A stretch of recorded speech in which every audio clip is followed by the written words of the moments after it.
Hey, what's going on, everybody? Well, we're back for another video today. And if you happen to see this video on my channel that was released previously, I don't remember exactly how long ago it was released, but I built this epic little guppy breeding pond for the fish room. And I used a whole lot of inspiration from Tanner over on the Serpa Design channel to build this thing. And this thing is doing fantastic. And in fact, it's really what prompted this video today. So I was doing a bunch of maintenance in the fish room and I went to do a water change on that tub and I noticed that we have tons of baby guppies in this pond, guys. So we need to get these guys out of here. We need to get them relocated into something else. But while we're doing that, I also want to go ahead and upgrade this container. One of the things I did not do when I put this container together was I didn't put substrate in it. And I didn't put any plants down in the bottom to hide the PVC pipes and things of that nature, which they show a little bit, not too bad, but they show enough. And I want to go ahead and do that. So we're going to be planting this thing today. We're going to be doing a water change on this thing and just overall just maintaining this pond today.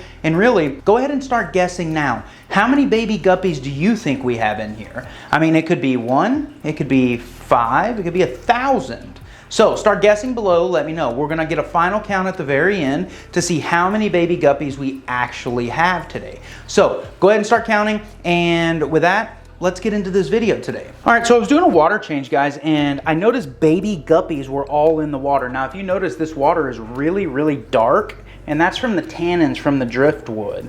So I want to go ahead and do the water change. So I started doing the water change and I noticed that there were baby guppies getting sucked up into the python hose. Now granted, I stopped it immediately. I did not suck any of them out. They're still in here, but they're probably all hiding up underneath here. So I want to go ahead and get this hornwort and stuff out of here. And we'll just set this stuff up here on top of this waterfall here. And we want to start getting these baby guppies out of here. You can kind of see right down in there, the white PVC pipe is showing here. We want to try to cover that up a little bit. This hornwort does provide plenty of coverage so the baby guppies don't get eaten by their parents. But we want to go ahead and add some more of this. I got plenty of it growing in the fish room here, and we want to use it to kind of cover up this PVC here. So what I want to do is I want to go ahead and get these baby guppies out of here so we can get some substrate in the bottom. So let's go ahead and start gathering up these babies. All right, guys, I don't know if you can see this or not. See that baby guppy? There's baby guppies. Whole bunches of baby guppies. They're all over the place in here, guys, so we've got to get these things out of here. I'm gonna go ahead and start trying to scoop these things out of here. So let's see what we can get. All right, guys, there's a whole bunch right there. Okay, all right, we're coming in for them.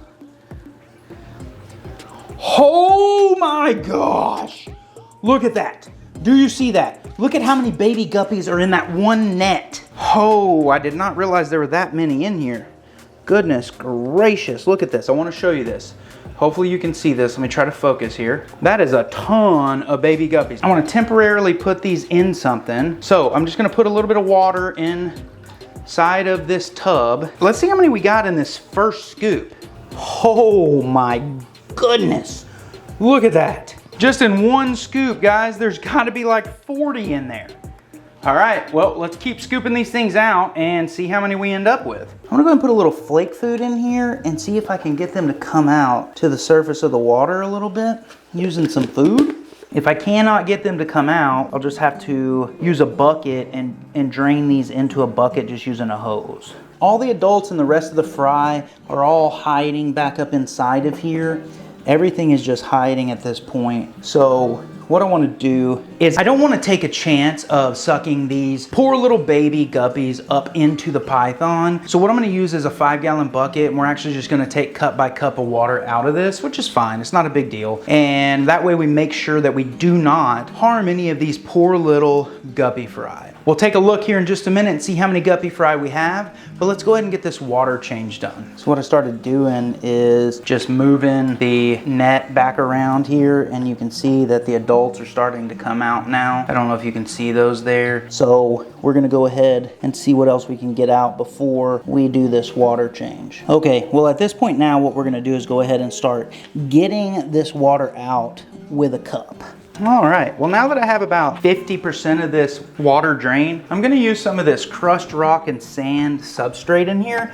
It's a light color and it will make a good base level substrate just simply because of the contrast with the black bucket. It's also really good for plant growth. I've had really good luck with it, even without a nutrition layer. Now this stuff has been cleaned pretty well, but I want to try to keep it as undisturbed as possible. It can get really dirty really quick.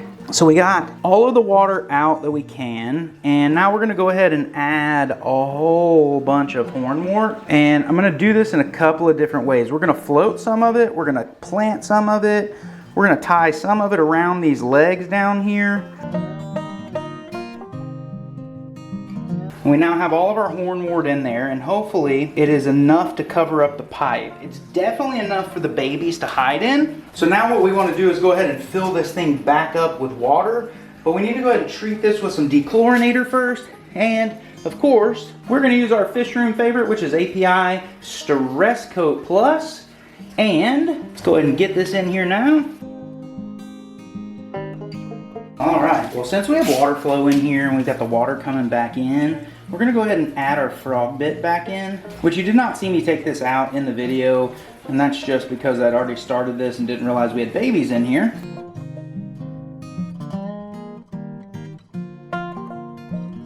All right, guys, well, now that we have this thing filled back up with water, we're gonna come back and check on this thing in just a minute. Before we do, we gotta take care of these baby guppies. All right, what we're looking at is a really dirty bowl of water, but that's okay. All right, let's go ahead and count these things and see how many we have here. 43. Oh my gosh. I need 43 names for these little baby guppies. So go ahead and start commenting the names down below. All right, well, that's a lot more than I thought we were gonna end up having. So what we're gonna do with these, I've actually already acclimated these to the tank water where we're gonna be putting them. But what I have is this plant grow out tank right here that actually serves as one of my guppy fry grow out tanks. And like I said, they've already been acclimated to the water. So I'm just gonna pour these guys in here. All right, so they've all been put in here. There are no adults. There's only like one or two small little guppies in here, but if you look back there, look at all the guppy fry. Those things are gonna grow out nicely in here.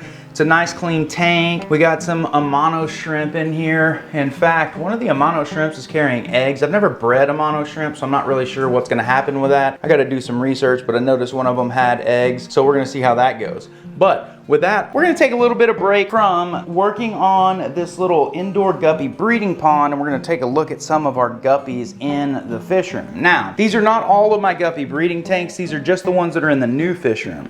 And over the last few months, I've been moving my old fish room into this room just simply because it's much larger. And we're gonna do a full tour of this once it is complete.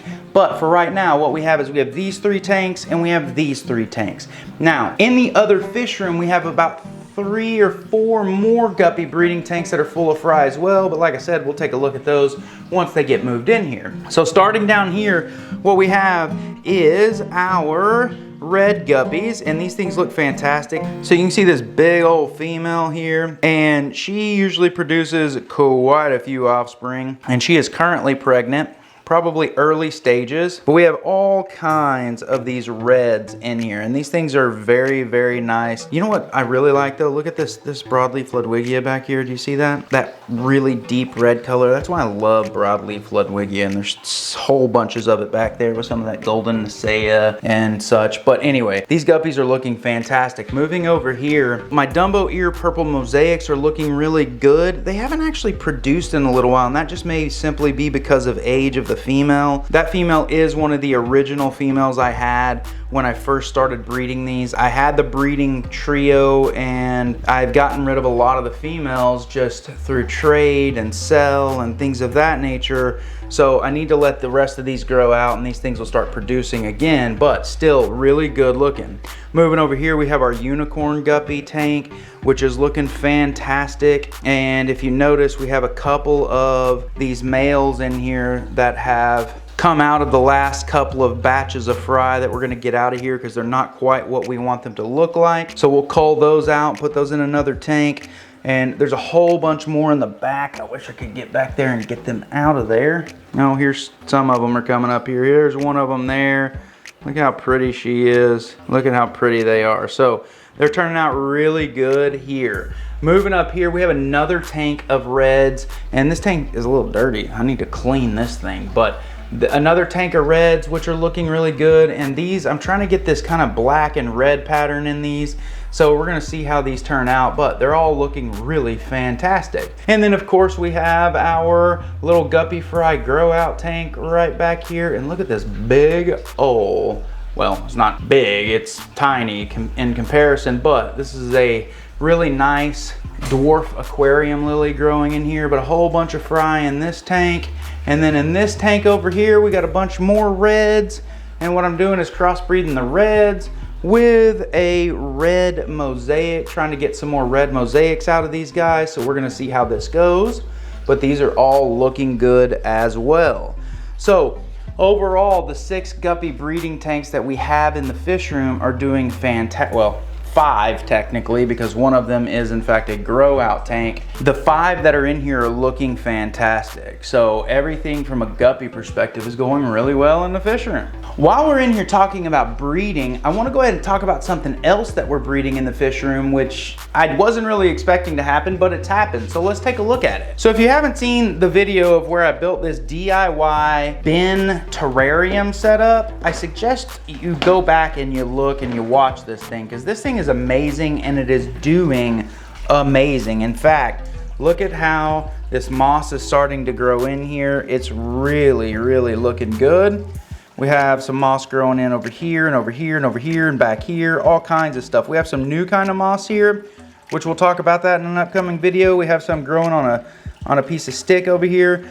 Look at that, a little bit of snake shed from Gerald. And we have some more moss over here and such. But what I wanted to show you real quick is, and everybody seems to be sleeping here, but we're gonna lift this piece of cork up and you can see we got 3 of the oranges, we got the dairy cow, there's another dairy cow there, but what I'm really interested in is kind of a little bit of yellow wood sorrel over here growing in, which is fantastic. This is the same stuff that's growing right there, which is doing really well. Oh, look, right. You see that right there? That little bitty tiny thing right there. And that's not the only one. There are tons of them. Look right in there. You see all those moving around? So what those are actually baby isopods. So we've successfully bred these dairy cow isopods in here, and they are turning out to be really a fantastic thing to breed as well, because I can put these in all kinds of setups to take care of biologicals. As an example, we can put these in the snake enclosures, we can put these in terrariums, all kinds of things to take care of any of the organic waste that exists. All right, so before we get out of here, let's take a look at this guppy breeding pond real quick and just see how overall it's doing. If you remember when I built this thing, it was really just to be a really cool kind of DIY project for a guppy breeding pond, and it turned out really, really well. So what we have here is just a piece of driftwood with some rocks and such that have been foamed in together, and just some decorations and such. Over here we have a little bit of pennywort coming off the side. We had some coming off this side over here, but it didn't take hold for some reason. It ended up dying. But we have a red vein plant back here and a white vein plant, and don't remember what these two are right here. This thing has turned out to be really cool. I really, really like this thing. It's such a cool little pond. And the fact that it is producing baby guppies, I mean, how can you beat that, right? I mean, all in all, for that whole setup right there, I paid like $15 for the bucket at Walmart. I paid about $15 for the filtration system for it. Only a couple of dollars in supplies for the PVC pipe and things of that nature to build up the base and such. I locally sourced all of the sandstone and the driftwood. The plants themselves were maybe $10. So all in all, I mean, this thing maybe cost me $50 to build, but it's a super cool little breeding setup that you can do yourself. And if you haven't seen that video, make sure you click the link that you see above and go back and watch it. Really, really cool video. But with that, guys, I really appreciate it. Thank you so much for coming along with us and watching these videos. Thank you for all the subscriptions, comments, and likes. And if you have not subscribed, make sure you do that. Turn on your notification bell, as well as go follow us on Instagram, Facebook. All of the links are down below. You can find our P.O. box. So if you want to send anything in the mail to little Max, Robert, or I, you are more than welcome to do that. But with all of that, thank you guys. We are truly grateful for each and every one of you. And with that, we will see you next time.